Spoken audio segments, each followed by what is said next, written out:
G'day everyone, my name is Ishkanian and I'm an investment advisor for Adrian Day Asset Management. Please join me in this interview with Adrian Day, the Chairman and Chief Executive Officer of Adrian Day Asset Management. Please take a moment to view our disclosure page. All right, well, g'day everybody. I'm here with Adrian Day when we're at the Swiss Mining Conference in Panama. Thought I'd take the opportunity to steal Adrian away and just ask him a couple quick questions. So Adrian, how are you finding the conference so far? The conference is good. Yeah, there's it's some interesting speakers, lots of presentations, particularly companies I haven't heard before. It's always good to listen to different companies. Yeah, there are a few more silver mining companies here than maybe we originally thought there would be. What do you make of the volatility that silver's experienced recently, falling from, I think it was a high of 120 down to below $65 and the bounce back now to 80? Yeah, I mean, look, silver's always more volatile than gold. So silver's always going to be very volatile. The truth is, in January, it had just moved too far too fast. When you see that kind of move, I'm a value investor, so I always start by looking at valuation. But when you see any sector, anything, any asset, any stock, any asset class move that dramatically, so rapidly, that's normally a sign that you're going to get at least a pullback. So the pullback from 110, 120, whatever, that didn't surprise me at all. Right. Yeah, I mean, they call it the devil metal for a reason, right? And, after a thing like that, after a big spike up and then a big drop down, it takes a little bit of time for anything, a metal, a stock, a market, to find its sort of footing before it starts moving back up again. Right. We are getting a lot of questions from investors about silver. I think the memory of what happened in the 1970s, where silver was a little bit lagging with gold and then suddenly shot up and just went astronomical for a while. There's notoriously been a small amount of primary silver producers listed on the North American exchange, or even all exchanges around the world, really. I mean, they've always traded at a premium relative to their net asset value compared to their peers in gold. Do you think that that's something that's going to be sustained moving forward throughout this? Yeah, I think so, just because, as you say, there are so few primary silver producers and primary silver explorers that because of the interest in silver, they will command a premium. And the truth is, there are some silver companies that we might like, but if they were gold companies, we wouldn't like. Right. Because in gold, we have a lot more, we're spoiled for choice. We're not spoiled for choice in silver. So I think silver will command that premium, but it'll also be more volatile. So on the way down, the silver stocks drop a lot more than maybe a comparable gold stock would drop. Fair enough. And I know we sat down with a couple of the mining CEOs just now. I wanted to get your opinion on what's happening with First Majestic Silver, especially with the seeming turnaround with the mine in Nevada. So First Majestic has always been, particularly sensitive to the silver price. So for silver bulls, it's always been a go-to stock.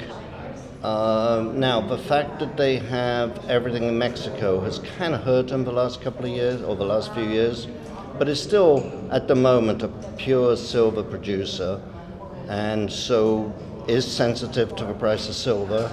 And as I say, it's one of the go-to stocks for silver investors.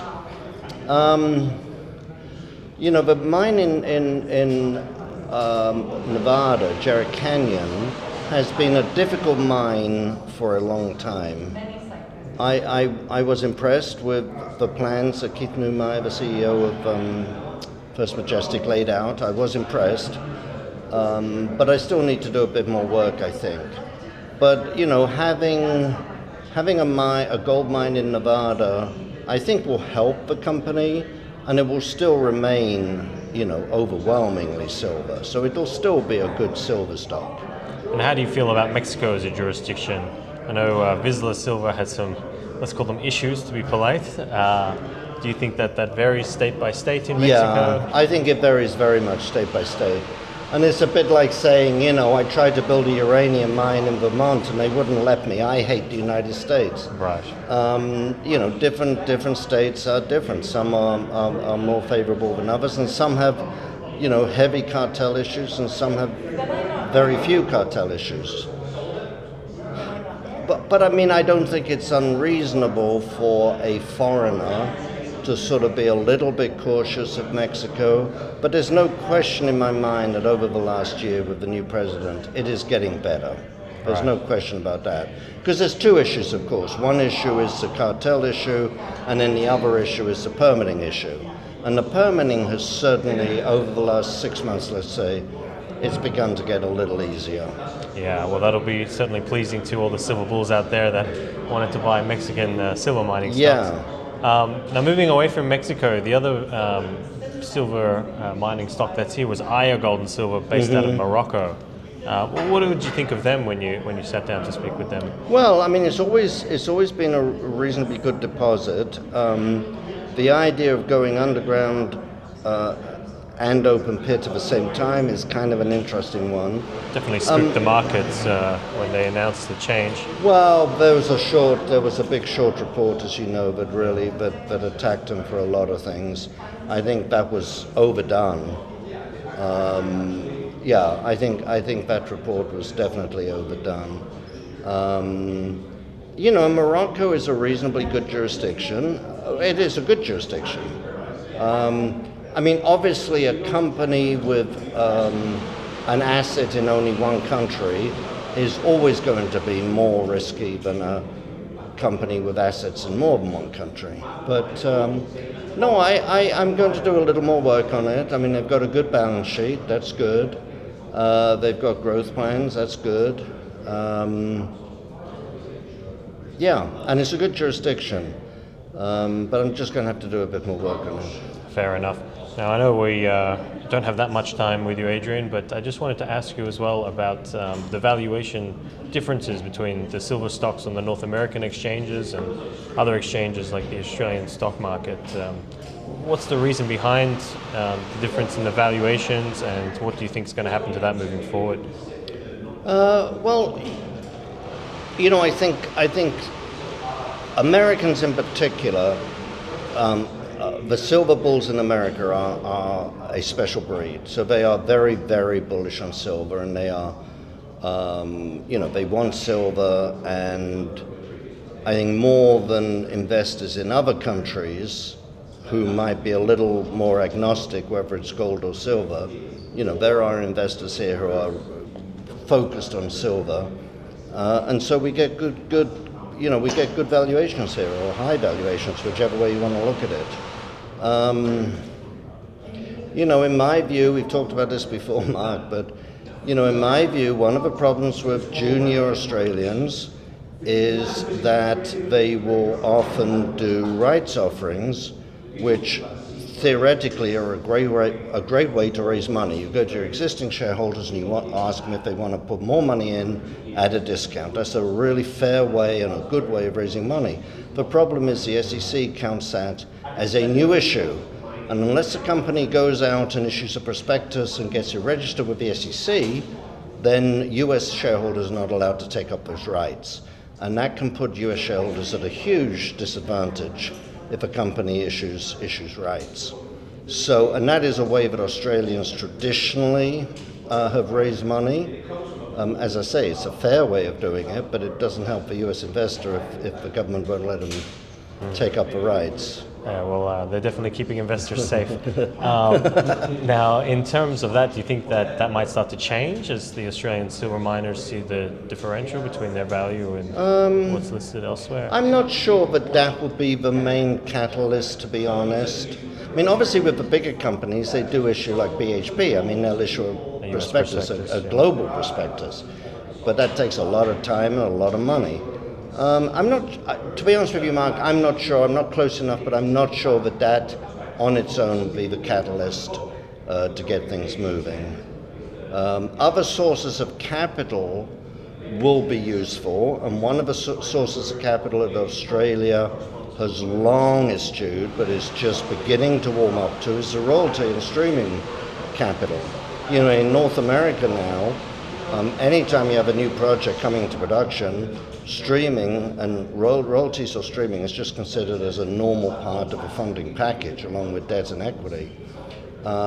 That's not been the case, as you know better than I. That's not been the case in Australia, where where royalties just hadn't been known. Of course, in America, a lot of the royalties started by being legacy royalties. You know, the landowner would get a royalty when he sold the mineral rights to the mining company, and that's how the business sort of started. So it's just not something that's common in Australia, and certainly, you know, using royalty or streaming financing is seen as, you know, giving away 20% off the top. Why do we want to do this? But I think it's becoming, Franco just did a big stream there, Cisco just did a big stream. So I think it's becoming more, it will become more known. Metalla has one now. It'll become more known, and as it becomes more known, then I think it'll become more recognized as a reasonable way of raising money. I mean, look, I've had this discussion with a lot of mining companies and with investors. You know, if I have a deposit and I want to bring it into production, I have to dilute. I can dilute by bringing in a partner who owns 50% of a project. I can dilute by issuing shares. I can dilute by borrowing a whole stack of money that I have to pay interest to the bank, or I can do a royalty or a stream. But every single way you do it, you're giving away some of the upside. And it's just a matter of looking at those various financing alternatives at any particular time and seeing which is more or less attractive. Sometimes debt is very attractive, sometimes equity. I mean, right now you'd say equity is probably attractive because prices are high, so you can issue equity at attractive valuations. 3 years ago, equity was not so attractive. So it's just a matter of what's attractive at any particular time. But I think all four of those are just normal parts of financing. I mean, obviously, if you own a deposit 100%, but you have no money, obviously you want to keep as much of a deposit as you can. But somewhere along the line, you have to dilute. Right, so it just depends on the market, what options they have. Fair enough. I wanted to ask you about platinum, but I think we've run out of time, so maybe we'll do that another time. But thank you very much for joining us. It's been Mark with Adrian Day. Thank you.